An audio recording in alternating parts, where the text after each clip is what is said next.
on. No biting, spitting, or swearing. Lovely. Good evening, everybody. How wonderful for us for you to join us. I'll put that the other way around. That sounds so much better. Tonight we've got the very amiable, he's such a lovely fella, Mr. Craig Morris, joining us from. You're in Torquay, Paignton? Yeah, I'm in Torquay. Yeah, Torquay. Yeah, we had Germany last night. We've got Torquay tonight. We're truly international. It's absolutely wonderful. Good. Craig, thank you so much for giving up your time to be with us tonight. We are looking forward to it. No problem. To be with you. Good. Our Saturday night's just a very informal chat. Anybody wants to post any questions, please do. Just pop them in the comments box. We just sort of chat. You've just been going through your bio. Yep. The public one. Yep. And it says there started getting interested in mediumship in 2009. So that's what, 11 years. Is that correct? It is. Yep. Wow. Forgive me for looking down, by the way, for anybody who's watching thinking, oh, he's on his phone, he's being rude. I'm actually just sharing out the links so people can see us more on my pages. Yeah, 2009, my journey started, and it was, to be precise, it was the 19th of September, 2009, the day that my granddad passed away, and it was really from there. Looking back now and having talked and spoken about, experiences over and over again so many times, which has been phenomenal, it's allowed me to kind of look back and think, actually, yeah, that was this and this was that, etc. But on the day my granddad passed away, I was devastated. I was so close to my granddad, used to speak to him all the time. And then,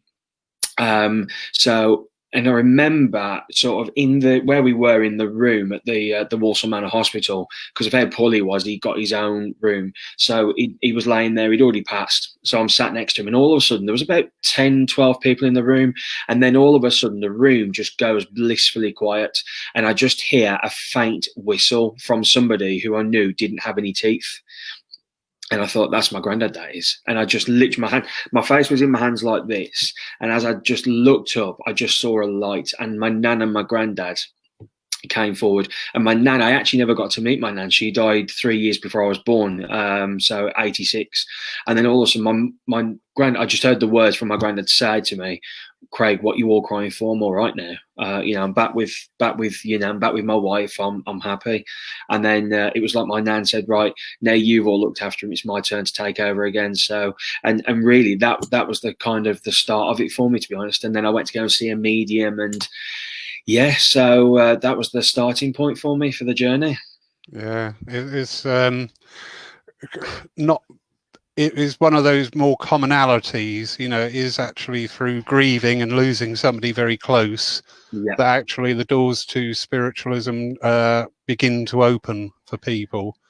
I mean, but you've had quite a meteoric rise, really, in the 11 years you've been working. I do follow your exploits online, and there's no holding you, is there? You're here, there, everywhere.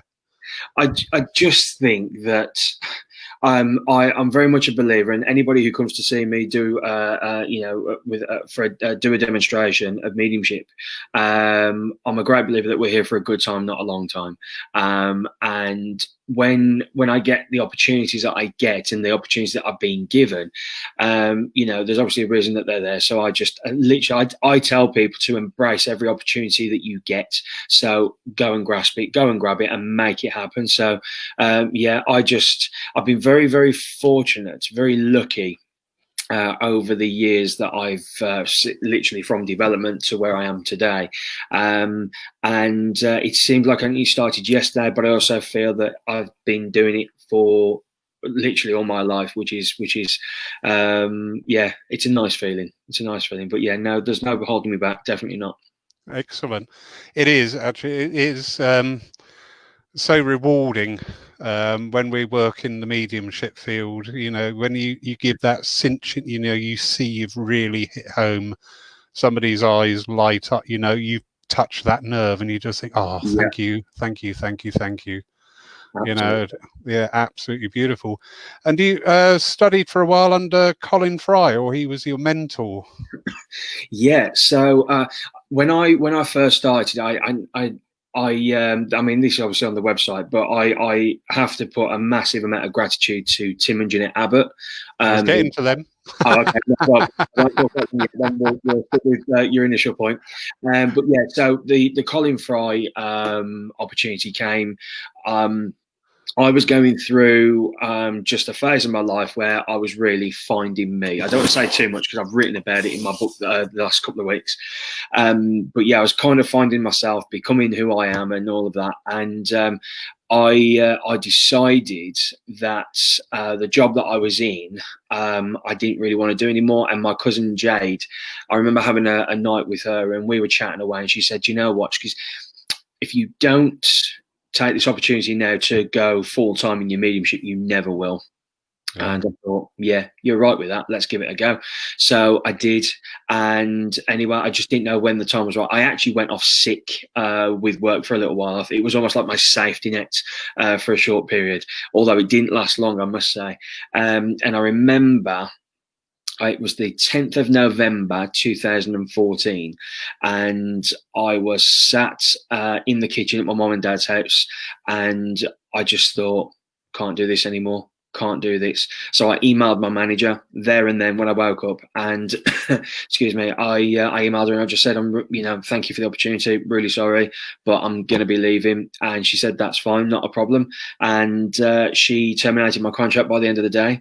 Within the hour of me sending that email, I was on the way to Birmingham Airport. I flew to Glasgow to see Colin Fry and Derek Acorah work at the Pavilion Theatre. And the idea was, in no lie whatsoever, the idea was to go to the hotel, go to the demonstration, and then I got other friends up there. So the idea was to go and sort of see them, have a few drinks and all of that, and that was it, and then fly home the day after.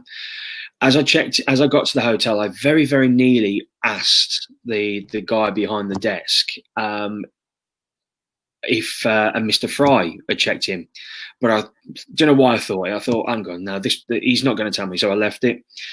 I kid you not, Laurie, within 2 minutes, I went to the lift. The first person I bumped into was Colin Fry, and he was at the same hotel. So we got in the lift, very, very quick, swift chat, and then that was that. So at the end of the night, after the demonstration, moving forward, him and Derek, I mean, there was almost 2,000 people there that night. So the queue was huge for photographs and all of that.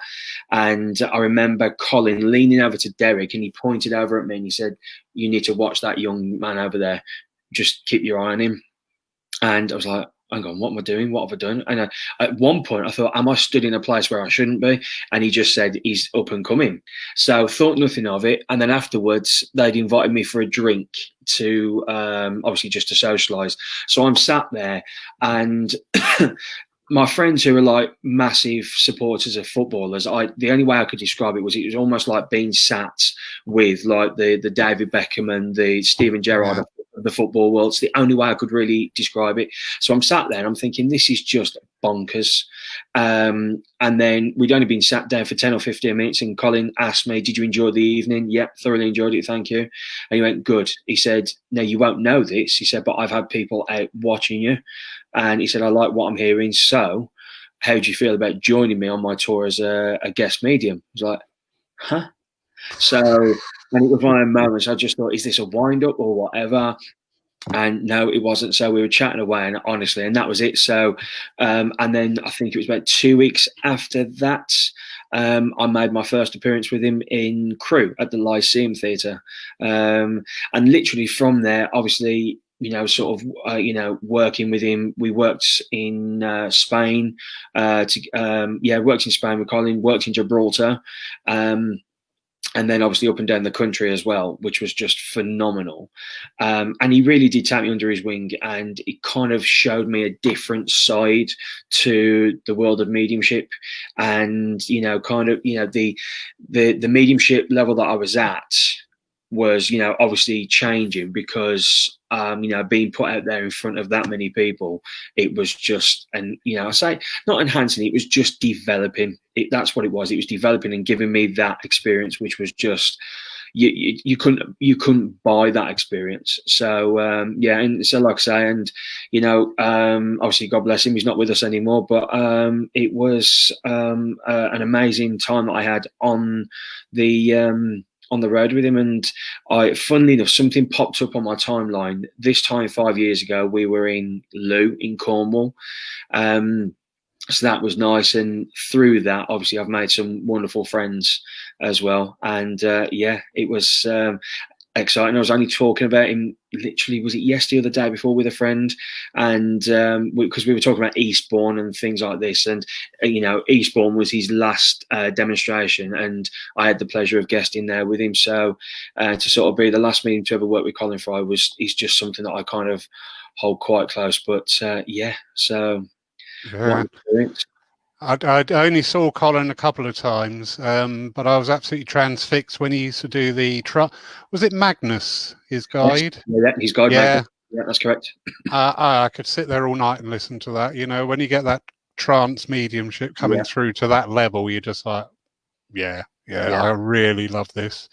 Absolutely lovely folk. And excuse me. Yes, of course. You say in your bio about Tim and Jeanette Abbott. Yes. They were your circle leaders, your mentors, your real get up there and do it. Pretty much. I was in the, like I say, at the very early stages. Very quickly, I was pointing in the direction of Tim and Jeanette, and I did one workshop already, and then it was from there I kind of got the bug. I'd sat in a circle as well, and I kind of went to one or two different circles, and they just weren't right for me. So it weren't the people; it wasn't right for me. And then I got the opportunity to go and sit in Jeanette's circle, and that was really it. It kind of just just sort of went from there. The people that were in the circle were just phenomenal. Nobody was better than anybody else. We all supported one another, and that was the great thing. One of many great things about Tim and Jeanette is that they kept you grounded. Very much kept you grounded, and they just persevered. I remember Jeanette, I really liked straight away. I loved Jeanette. And I've said this to Tim as well. But when I first met Tim, I was like, oh, no, there's something about you I'm not sure of. And I just thought, ugh. But there was a workshop I did with Jeanette, and I turned up, and Tim was there because literally they'd double booked. So I think they should have only had about 20, but they got about 40 students on this workshop at Stafford Spiritualist Church. So Tim came along. So the morning session was with Jeanette. I was like, yes. And I thought, but I don't really want to be with Tim in the afternoon. So I thought nothing of it. Obviously, I was with Tim, and I sat with this lady. I can't remember her name now, but I sat with her for quite a few years. Sat with this lady, and she was a headmaster, or headmistress, should I say. And as we were chatting away, I did the first message for her, and her father came through, described everything that I could get, and I'd said something about, your dad must have liked a flutter. I've got the newspaper under my arm, etc. And he liked the bookies. And she went, yeah, absolutely. So Tim, at this point, was about to walk round the class to get to other people, and he stopped, come back, got a chair and sat next to this lady, and I sat there and I thought, please go away, but in more colourful terms, of course. But right at that point, Tim said, right, let's try something. It's like, okay, yeah. He went, ask the spirit, ask Father now, ask Dad to take you outside of the bookies, yeah. And then you choose, go left or right. Okay, go left. Perfect. So he went, and just let him tell you where you are. So as I'm walking, I walked down the street, described what was over here, what was over there, what happened over here, what happened over there, and all this. And she went, yeah, that's right. So I'm sat there thinking, where on earth is this coming from? Right, let's just go with it. And then there was something about photos that came into it. I said, I can see myself at a carnival. And he went, go to the carnival. I went, right, okay. He said, look round. So I looked round this field and all of that. I said, but I know there's a pub in the corner. He went, go to the pub. I was like, is this not enough already? And he went, no, it's not. And this is what it was. So I'm thinking to myself, go to the other students. But of course, looking back now, I see what he was doing. So I went to this pub, and he went, right, now look, just look at the sign. What's the name of the pub? So I saw one thing, and then in my mind, because I thought about it, it changed. So I went, it's changed. He went, no, go back. I went to the Black Horse, and this woman said, yeah, that's where my dad used to drink. So, and he went, there you go. So I finished that off. And it was from that point I liked Tim. And it was just the fact that he pushed and pushed and pushed and pushed. And Jeanette was very much so. We called Jeanette, and we mean it in a nice way. We called Jeanette the Rottweiler in the circle, because and it's not that they're pushing you to make you uncomfortable. They're pushing you because they believe in your ability and, you know, what you can do. So, and this is why I say I've got a lot to thank them both for as well. So, yeah, but I've got many different stories with them as well. Lovely. Yeah, and it's so important, isn't it? You mentioned there you sat in a few circles and they weren't right, you know. We do hear this. Somebody said to me once they were sat in our development circle and they left to go to another one. And that's fine, you know, your choice. Yeah. Went to it, and about 3-4 weeks later came back and said, oh, can I come back? I really don't like this circle. And I went, yeah, absolutely fine. You know, what was the problem? He said, I don't know, it just didn't gel. And he went, well, why would Spirit do that to me? And I said, do what? He said, put me in a circle like that. And I said, well, number one, Spirit didn't, you did. Yeah. And number two, you put yourself out there to learn, you know, and something we've got to accept as mediums and healers and whatever. Absolutely. Not every lesson comes wrapped in bows and with puppies. It's how we treat it. I think you've got to, excuse me, when you go into a circle, you know, I mean, me and Billy, we're only talking about it today on our live feed. And I also do an online class with Gareth, and we were, you know, sort of talking about this with the students on there. We were just saying, you know, it's so important that you feel, you know, comfortable and happy in that circle. So just be, you know, aware. And also, it could also be that, you know, when you do go into the circle, if it doesn't really feel right, or if it doesn't feel for you, don't just think straight away it could be somebody else in that circle. It could be you also. So that's why I say, and that isn't a bad thing. That's just me sort of saying, you know, just be aware of the space that you're in. Yeah, I often say to people, you know, when they get a sense of discord with other people around them, I would just say, to me, we're all like notes on a piano. Yes. Some of us go well together, some of us don't. There's nothing wrong with each note. It's just we don't go well together. Just accept that and move on. Yeah. Lovely about Tim and Jeanette, though, the way they push, because, you know, that's one of my passions. I trained under a couple of the old school mediums. One of them, my last one, Margaret, she used to frighten the life out of me, but every week I'd turn up thinking, why am I here? Why am I putting myself through this? Absolutely.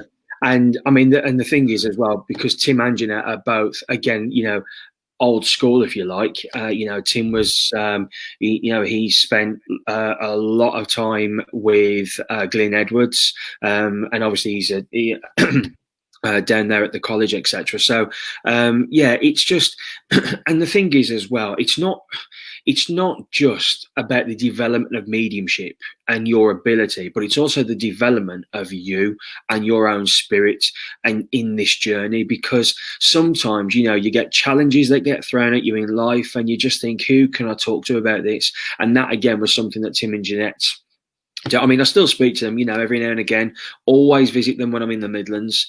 And it's just, you kind of look back now and you think they were so much more than just tutors for me. So, and that's what that was. So, I'll always be grateful for them, always.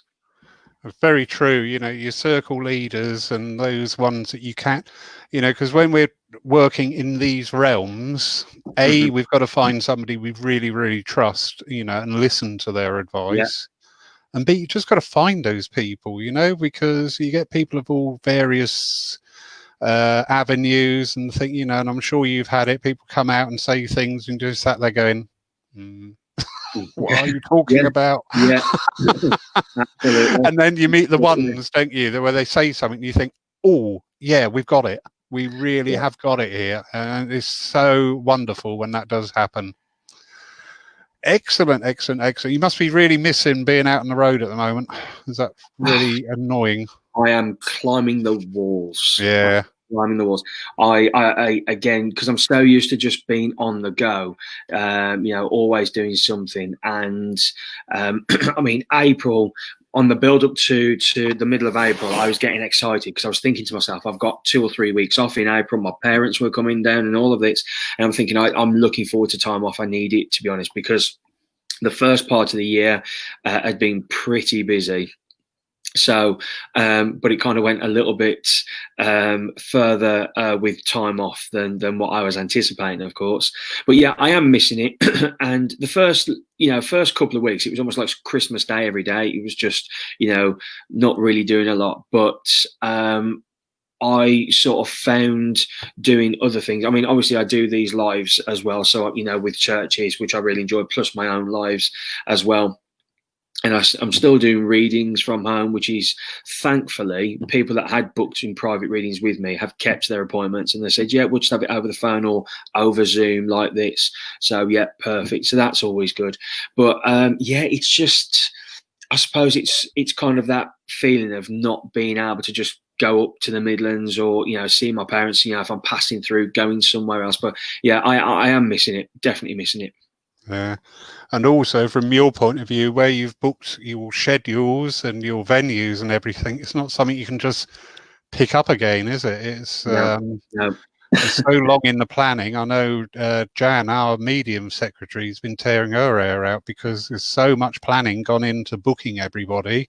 Yeah. And now it's just bang all out of the window again. So it is just so frustrating in many, many ways. Yeah, it's. I mean, like yesterday, I sat down. Me and Gareth sat down. We were chatting on the phone, and I said to him, I said, we need to put like a contingency plan in place because we just don't know when we're going to be back out there on the road and all of this. And there's for the March and April events that I was due to be doing, and May as well.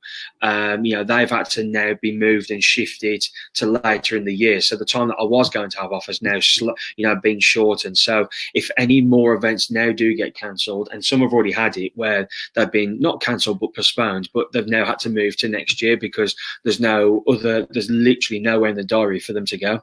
So, and there's some places that we've not been able to go to, and I'm truly gutted, to be honest. But hey, there's a light at the end of the tunnel, hopefully, with whatever he's going to tell us tomorrow. So we'll just wait and see. Yeah, very true, very true. We're having the same with the churches as well.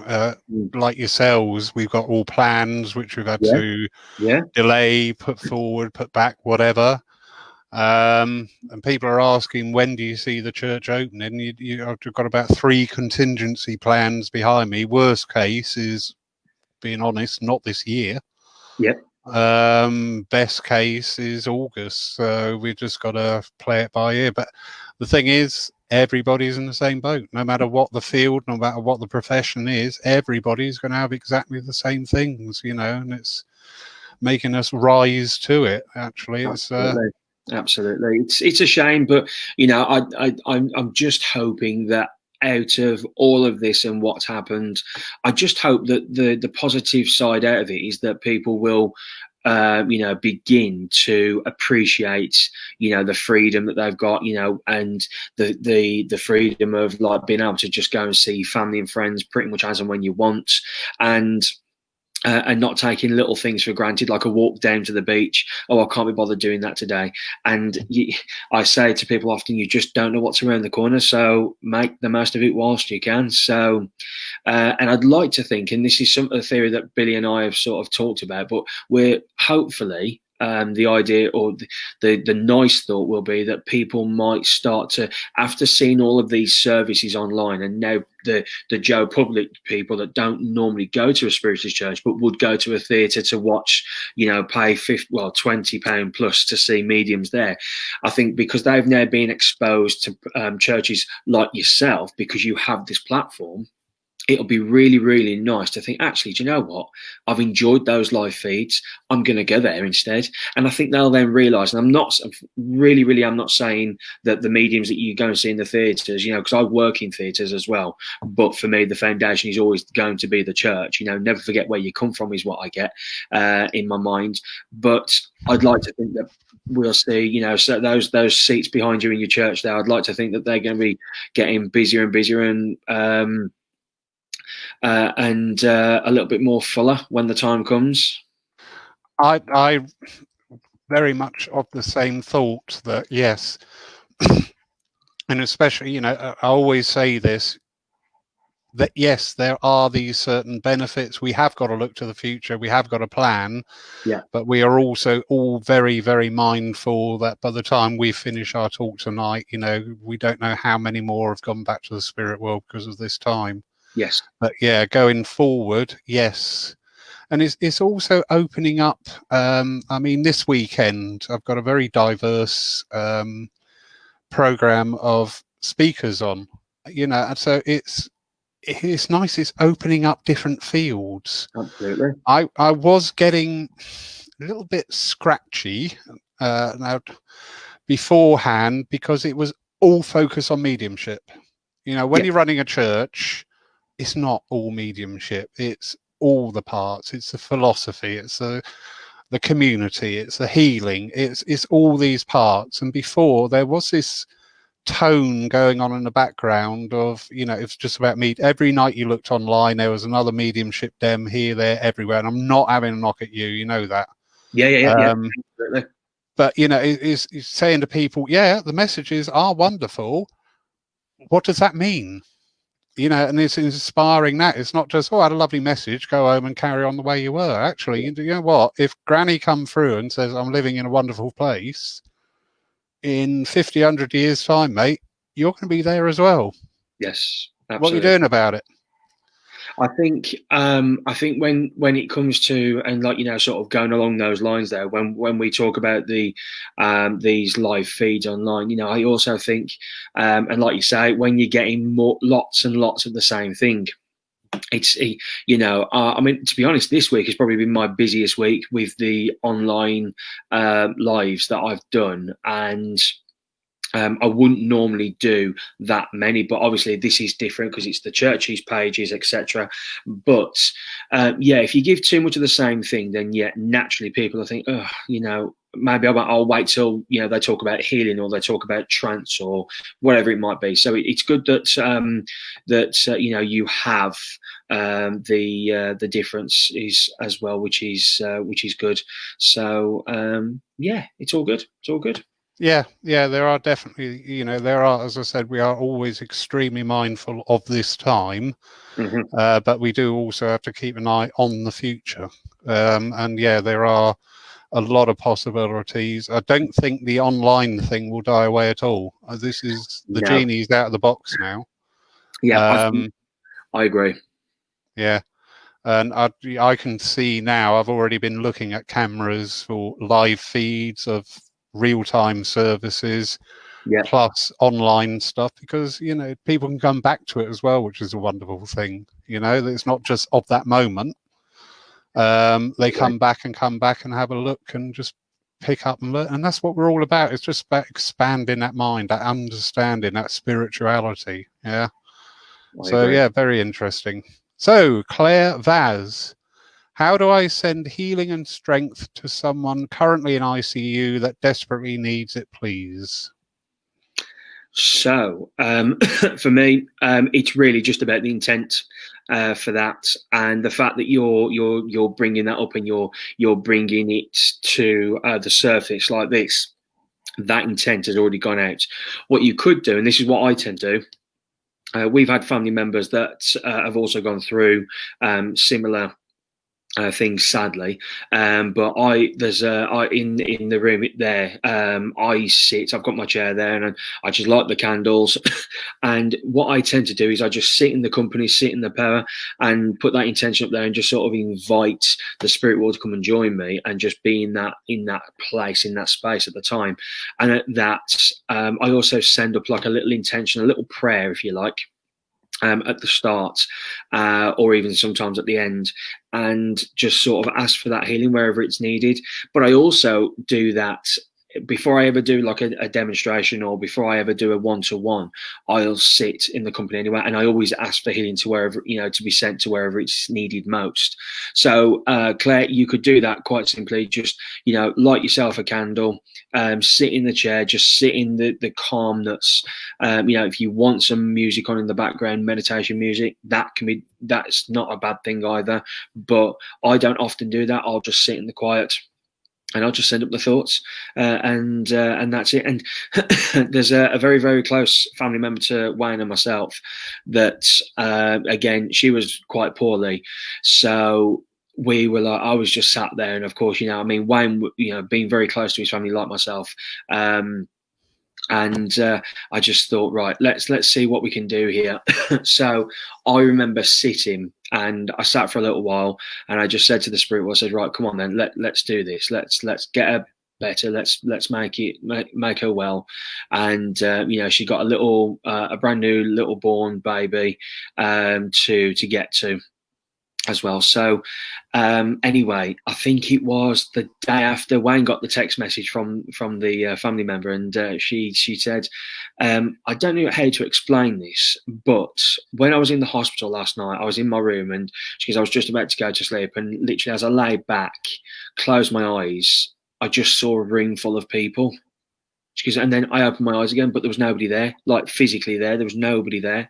Then I went back again, closed my eyes, and then there's just loads of people there. It's just like they were all rallying round and all of this. She went, and she just said, can you ask Craig, did he send them? So Wayne obviously asked the question, and he knew anyway. And I said, yeah. I said, but if I try to explain to you what that is or who that is, you'll probably look at me as though I've gone out.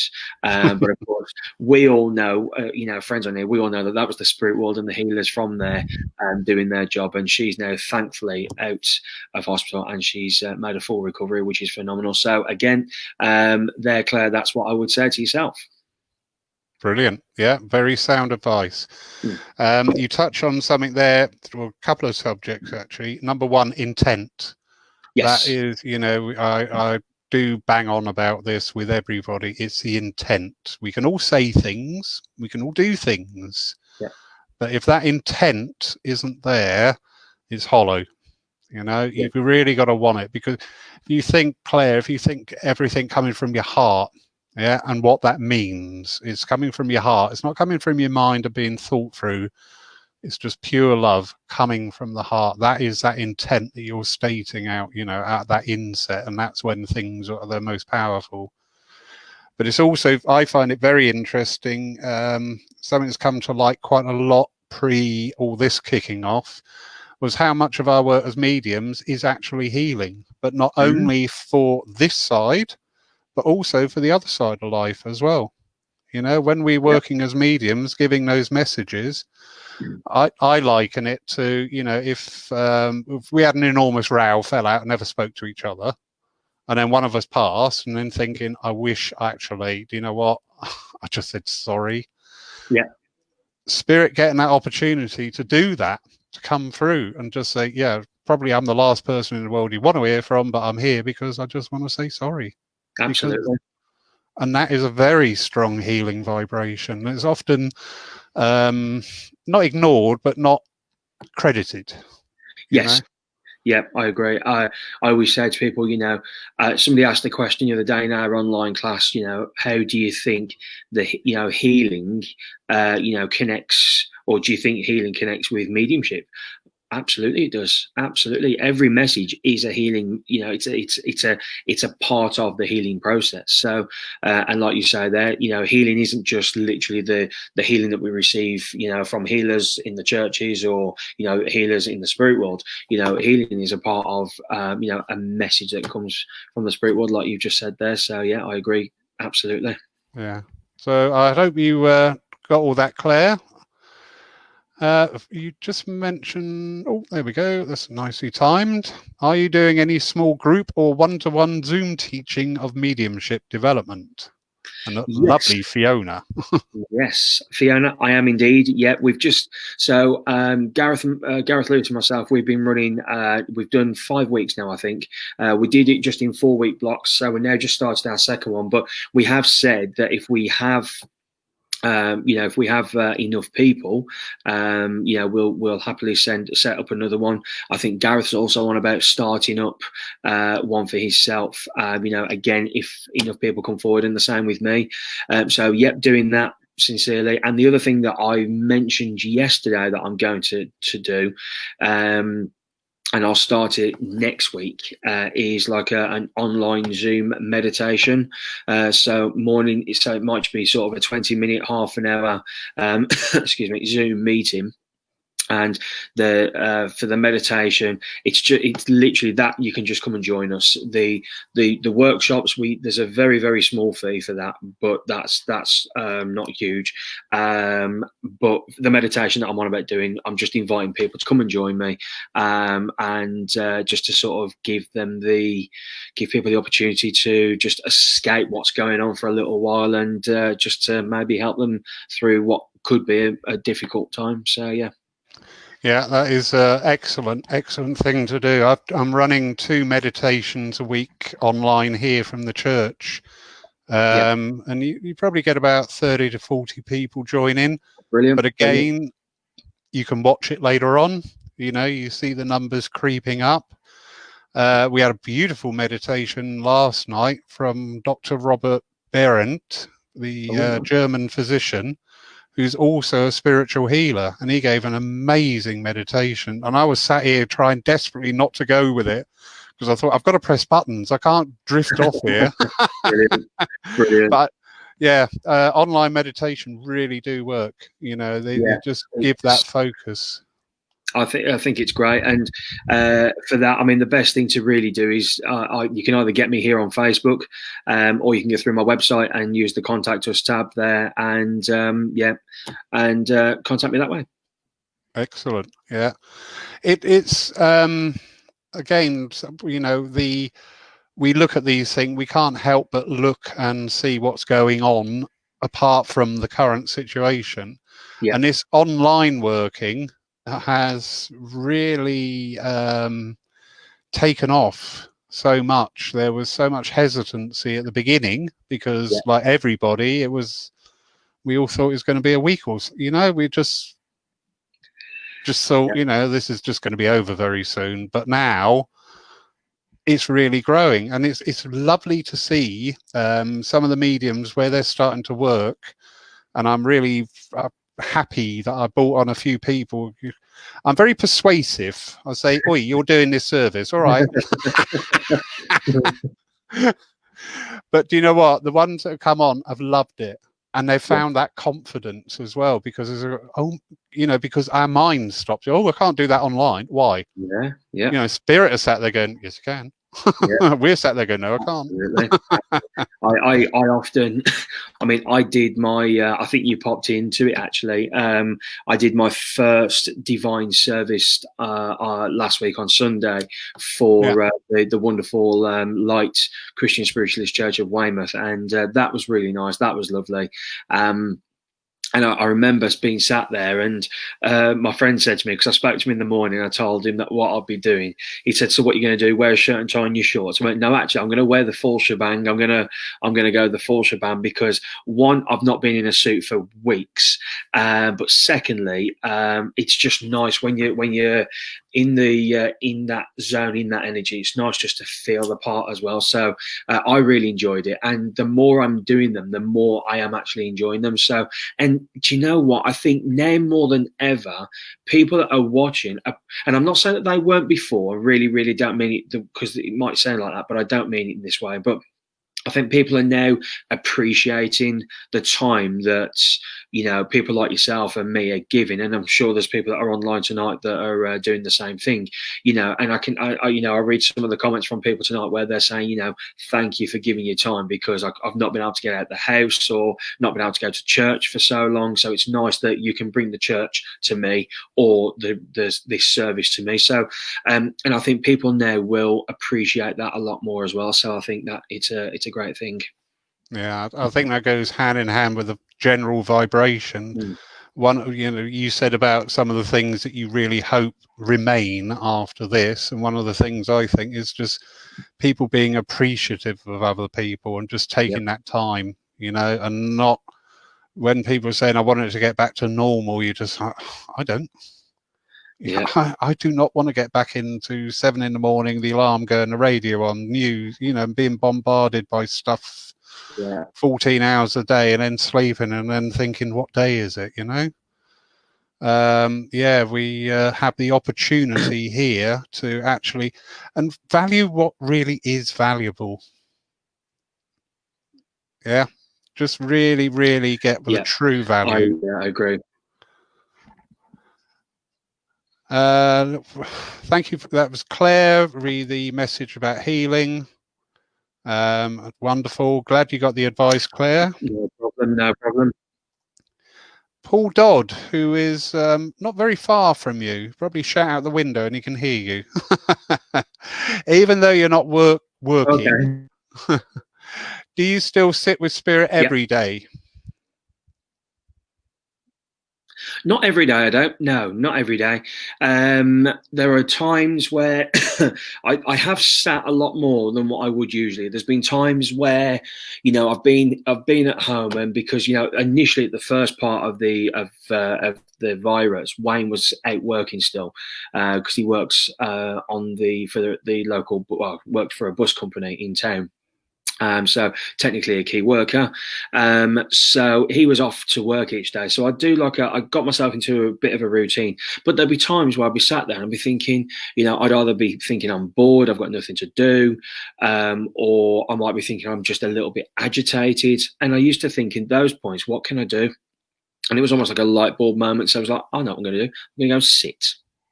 So yeah, I would. So during that, during this time, I have sat a lot more, but I've just not sat.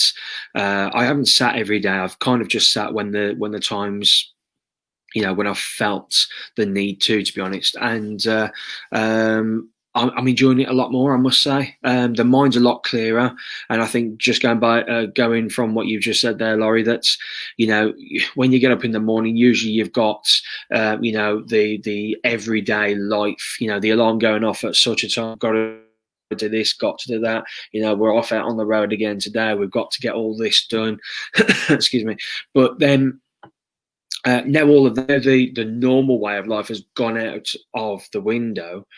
It now frees up all this time. It allows us to really clear the mind, so it's almost like been a bit of a cleansing process as well, which has been nice.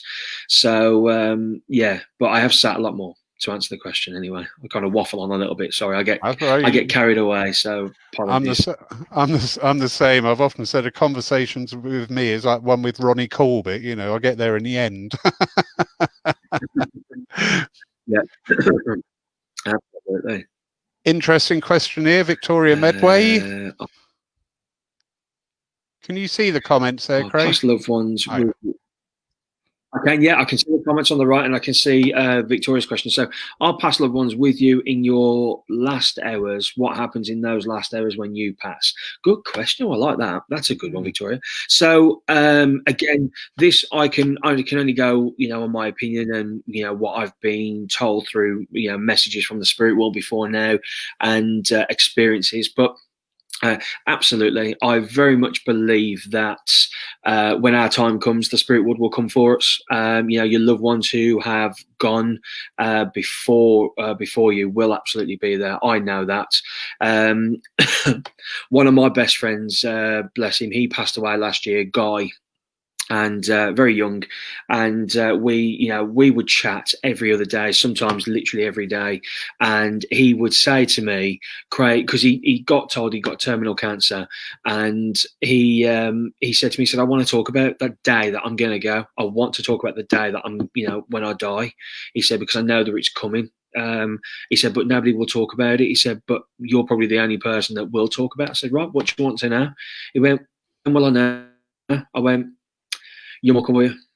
And he was like, really? I went, yeah. And he was very, very close to his mum. So the day that she passed away, he was obviously devastated. And I don't think he ever really got over that loss. And I don't think you would, especially for how close he was. But he said to me, he goes, when I explained to him, I said, listen, when your mum comes for you, just remember that your moms always know best. Moms always know best. So just know that when she comes for you, that it's time to go. Don't fight it. Just go. Just trust your mom and just go with it. So my granddad, again, God bless him, Granddad Des. Before he passed away, he would talk about his mom, his dad being there. He's got a brother in the spirit world as well, so he would have been there as well. And of course, as I said at the start of the live this evening, that I saw my nan come for my granddad. I saw it. I cannot deny that. I saw my nan come from my granddad, so I knew that it was time. That was his time to go. So, Victoria, I've just seen you there where you've just put, I'm here with mum now and she's passing soon. Well, as we've talked about the intent there, I send my healing thoughts, as I'm sure everybody else does tonight. And when her time does come, there it's a smooth transition. Excuse me. And so just know that nobody will ever be on their own. So if they're on their own physically, they'll never be on their own spiritually. Yeah, I agree wholeheartedly. I was very blessed. I lost my mum and dad very close together. Mum went first, and then I always say Dad died of a broken heart. But just before Dad went, I saw it happen, how it happened, and it was awesome. And so when it actually did happen, I've lost my dad. I'm gutted. However, in the aftermath, when the emotions die down a bit, I was just so grateful for knowing that's the way that happened. I was just like, thank you. That was such a blessing. Norma Margaret Charlton, do your loved ones come to you in dreams? Yes, absolutely. I think it's important to acknowledge that. Obviously, we've got different states of mind: beta, alpha, theta, delta, etc. Excuse me, but I'm very much a believer in that. When we go to sleep, for lots of people, that is the time where our minds open the most. So that's the opportunity. I call it like the open sign has been turned around. We're open. The light's been turned on. Right, let's pop in and let's go and say hello. And they'll pop in and say hello.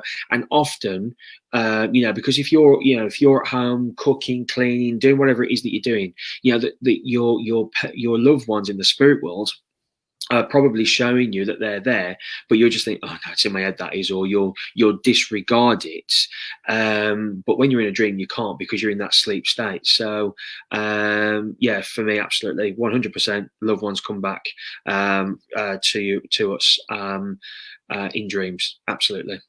Yeah, I agree. I think very much in the sleep state, we actually return to spirit ourselves. We are free of the physical body and we meet up. We don't remember it, but we do meet up. It's our natural state. That is our natural state. Yes. We've got a lovely good evening here from the lovely Billy Cook. Good evening, Billy. Good old Billy Cook. Yes.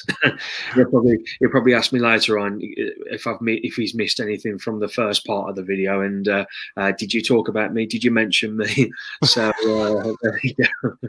But the way I was talking about Tim and Jeanette earlier on, Billy's also been another godsend. And he's just been, when I moved, not only when I just moved down here, but also when I've been out on the road or whatever. I was only talking about it the other day. Was it the other day? Something a couple of years ago now. I was out on the road. Something had happened at home, and it was all okay, but it kind of just upset me a little bit. And anyway, every day, to be fair, Billy and I chat. And I remember I turned up to do this dem, and he'd FaceTime me, and straight away he said, "What's up?" He knew straight away something was up, and he's done it a few times, so he just knows. So And by chatting with him, he kind of, I don't know, he just makes things better. Usually within a few minutes, he's making me laugh and giggle and whatnot. But so yeah, not only a very good medium, but also a very good friend as well. So yeah, there we go. Yeah. I've talked about him. He's probably sat there saying, "Oh, that's nice." So, but no, I do genuinely mean it. So yeah. Yeah, I've only had the privilege of meeting Billy very briefly once, and that was that night down in Weymouth. Oh, right, yeah. And mediumship, because he came out with a name. Yeah. And it was something like, Xavier. And I'm like, what? Where did that come from? Well, I know where it came from, but wow. Yeah. Awesome. Lovely fella. I see my mum's just joined us as well. Evening both. All right, mother. So, Jeanette. Oh, Jeanette. Hello, Jeanette. Hello, Mum. So, Joanne, thank you for that. As my mum passed on around in the nursing home, and it upset me that I wasn't with her at the time. Yeah. So, with that, Joanne, yeah, I really, really wouldn't. I say really wouldn't worry about it. That's easier said than done. At the end of the day, we are left. We're the ones that are left behind. We're still going through that human along that human journey, and our loved ones have passed. And again, what's important to recognise is that they would never be on their own. My granddad was very much the same. Somebody had been with him first thing in the morning, for a couple of hours, and it was actually my dad who was with him. But then my dad came home. And then, like I say, we got the phone call to go, and by the time we got there, he'd already passed. And I genuinely believe that my belief with Grandad was that he always said he never wanted to be put on show. So I think he held on for as long as he could, because he wanted to literally make sure he said bye to everybody, because he'd accepted that it was, his time was coming, I believe. And my Uncle Kenny was away with Diane, his wife, and then they came. Once he'd seen them and acknowledged them, that was it. It wasn't much long after that he then, right, I'm off. So, and he went, and like I say, he was on his own physically, but not spiritually. My nan was there with him. It's quite a common occurrence. People will sit by the bedside for 2, 3, 4 days waiting. And it's just that one moment when they have to nip out, they go to do something, and they come back. It's a private thing. I don't know how that works. I can't explain that one, but I do hear that quite a lot. I was only gone a minute. Yeah. I was not there for a minute, and they went. But yeah, how true that we are never, ever, ever alone. Yeah. Susan Townsend. Let's have a look. So, have spirit ever stopped you having a serious accident by calling stop or a similar situation? So I was, and again, this was only written with all the time that I've had. My book's kind of coming along ahead of schedule, and there was something that happened a few years ago. I was down in London. I was in Harlow, and I'd gone down there, and my friend Simon, who helps me whenever I go out on the road as well sometimes. I stayed at his house, and we planned. So I'd gone down on the Friday. On the Saturday, we'd planned to go into central London to do some filming. And we planned what we were going to do. And the one thing I'd said to him in advance, said, right, whatever we do, I just want I want some sort of shot on the bridge by Big Ben. Because obviously once you've got Big Ben behind you, then everybody knows where you are. And I said, that's what I want. So he said, yeah, okay, no problem. So we planned everything. We'd written down what we were going to do. I was either I think I must have driven, but as I was driving down, there was just a feeling, and I don't know what it was. I was driving down there, and I just didn't know what it was. And I think I actually said something to my mom. I said, I've got a feeling. I said, I don't know what it is. I said, I'm not sure that this is going to happen. So anyway, got to London, got there fine, all lovely.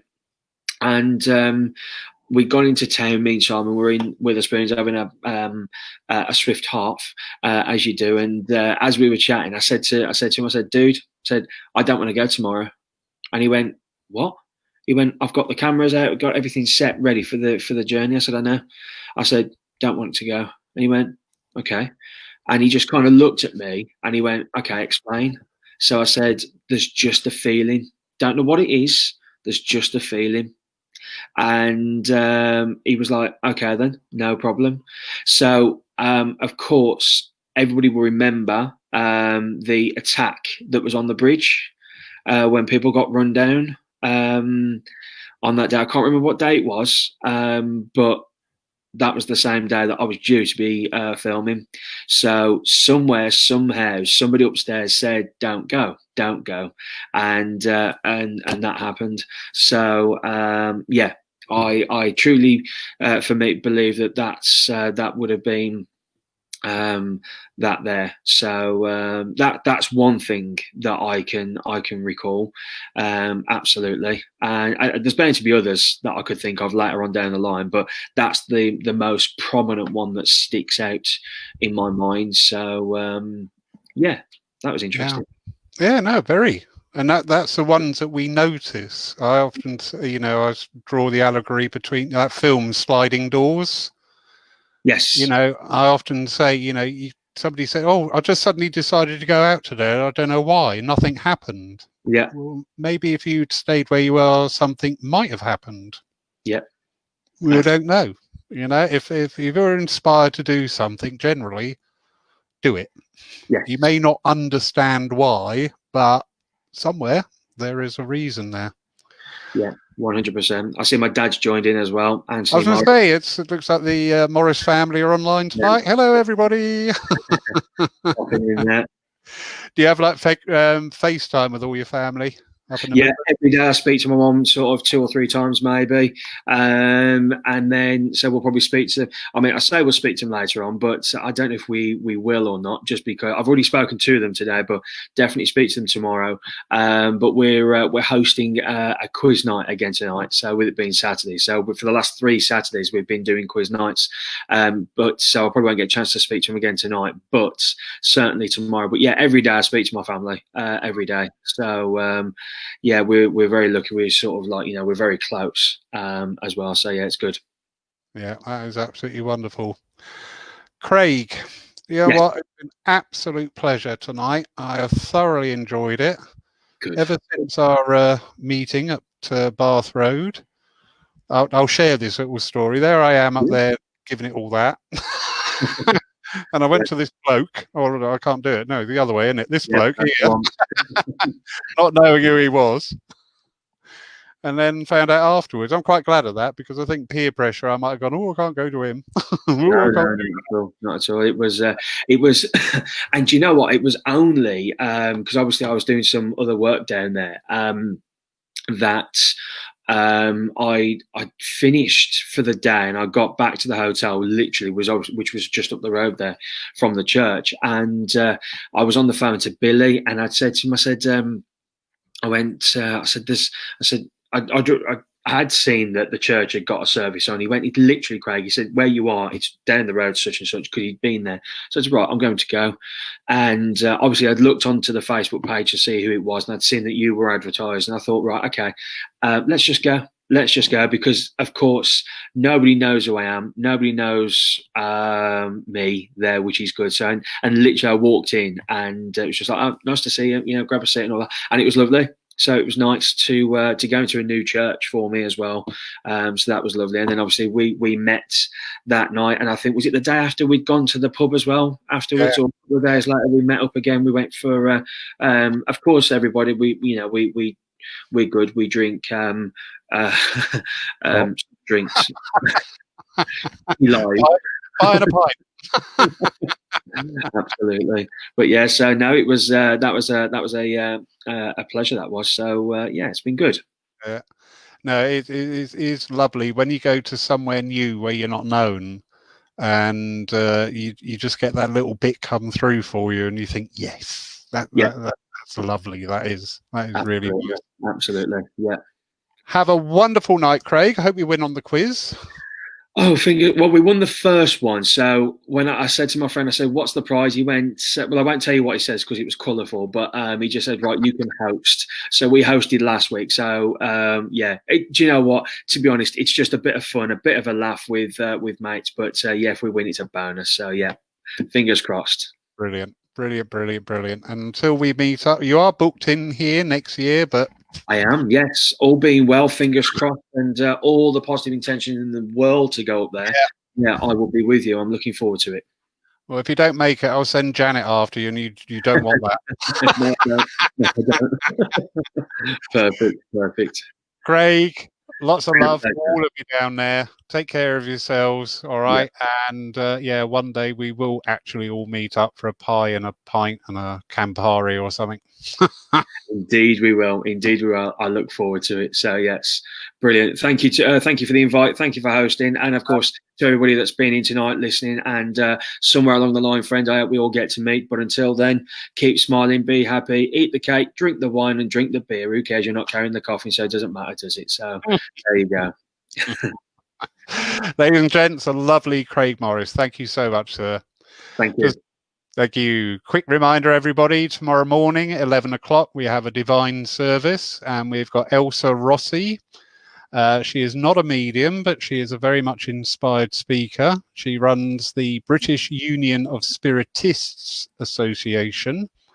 So we're in for a very moving and touching and uplifting service tomorrow morning at 11. Then on Wednesday, we have the lovely Susan Townsend taking her first service ever. That was my booking technique of, Susan, you're doing this service. What am I going to do? Just do it. Oh, okay. Brilliant. Love it. Well, she goes through all these workshops. It's time to put it in action.